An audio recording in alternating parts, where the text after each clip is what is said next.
Let's do a take. Yeah, that one's done as well. Wait, hang on a second.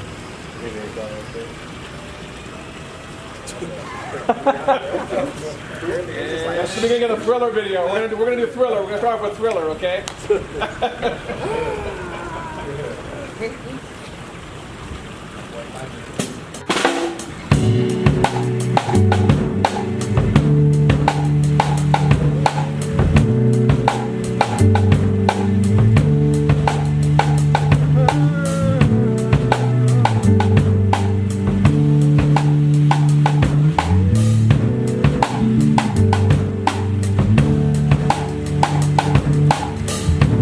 Feeling my way through the darkness,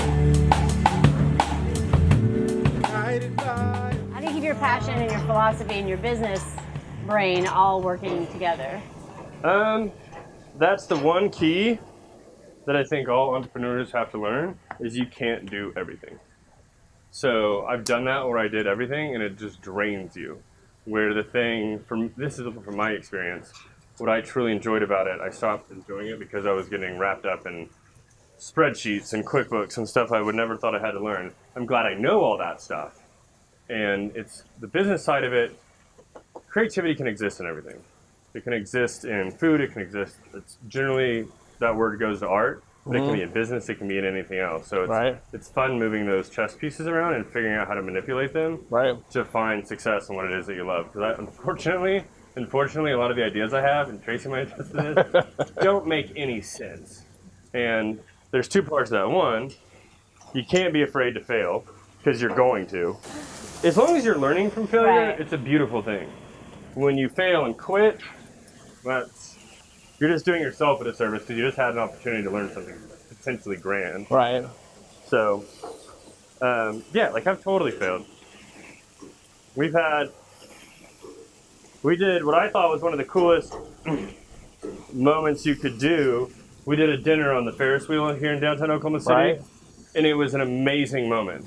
And we lost so much money, but it was such a cool thing to do for people. Like I think it's a dining experience that hopefully half of them will remember for a very long time. Right. And it was worth doing it. Now, if I did it again, I would know a better way of going about doing it. Right. Because creating a restaurant that's moving all the time had more challenges than I anticipated. Yeah. This is okay. And it was like a multi-course.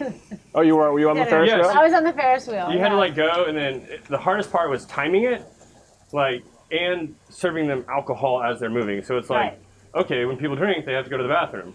Well, if you're at the top, you're up there, and it's like ding, ding, ding, ding, ding. I think if I would have been born like a decade later, they would have said I had ADHD or one of those things, and I would have been on something. Right. But so I don't sit well. Like when I'm like, you know what? I try really hard to be a lazy person, and I just can't do it. I think Tracy's really aware of that with me. Like there's ideas that come and go constantly, so you have to start somewhere with working them out. Usually it's just, like I always carry a notebook with me, and I just put stuff down. Some things I go back to, because you never know when that idea is going to work. Like, we had this really cool idea to do that trailer park hotel, and it didn't work, but it's an amazing idea. So I just held on to everything, and maybe one day it'll happen. Well, when someone comes to you for ideas, you'll have like a library of ideas. Yeah, and that's what all those are. But I don't know, I think one of the coolest things you can do as a human being is create something. For me, the pinnacle is creating life and having children, but at the same time, whether it's just creating like a little nook for people to hang out or something for charity or whatever it may be, it's just really fun to do and really rewarding to see a vision come into reality. Got it. As opposed to, I'm just not a person that could work in an office. How fast do you get sick of your things? How fast do you get sick of what you're saying right now? No, how fast do you get sick of An idea? things when you start them? When you start something and it's new, and then you want to move on, but you're in the middle of the thing you started. Depending on the thing, pretty quickly. Yeah. Like really quickly. Do you do that? So when you're opening up a restaurant, is the fun almost over when it's open? Is it the building and the heartache? So when you open a restaurant, it's this rush to get it open, right? And it's building, and every day it's a little thing gets done, and it's super cool because the vision's coming to life. Right. And then there's just this rush of people, and it's just mayhem. I mean, it's 20 hours a day. you're losing weight, you look terrible, you feel amazing, and you just get through that. And then after about 3 or 4 months, I'm like, all right, I'm good. See, Got it. It's more fun. Like one of the coolest parts is training young people and watching them finally get it. It's like one of the coolest parts ever. Once they get it, then you don't have to do it anymore. What someone is young, wants to start a restaurant, what would your advice be to them? That's very good. I'm gonna just say Tracy's everything on you're thinking part. while you eat. Yeah. You eat. I'll hear your thoughts and just say If them out loud. somebody wants to start their own restaurant, the first thing I would say is, do you love this? And have you done this before? Because I think it's a lot of more hours and hard work than people imagine if they haven't done it before. So I would first say, go do it for a little while. By the Go work food somewhere. side, the business side, which side are you talking about? Go work Any of them. Whatever somewhere. side you're into. If you're into, I love taking care of people at a table and guiding their night for them, go do that. Go work in the front of house. If it's food and cooking, go work in the back. And first make sure you're ready. Because I've had, unfortunately, a lot of students that now that culinary school has become a big thing. Right. And so when I started, it was just get in the kitchen and make it or not Right. sort of deal. It's more like kind of the old school apprentice style. Whereas now it's, well, I'm going to go to school, then I'm going to go work in a kitchen.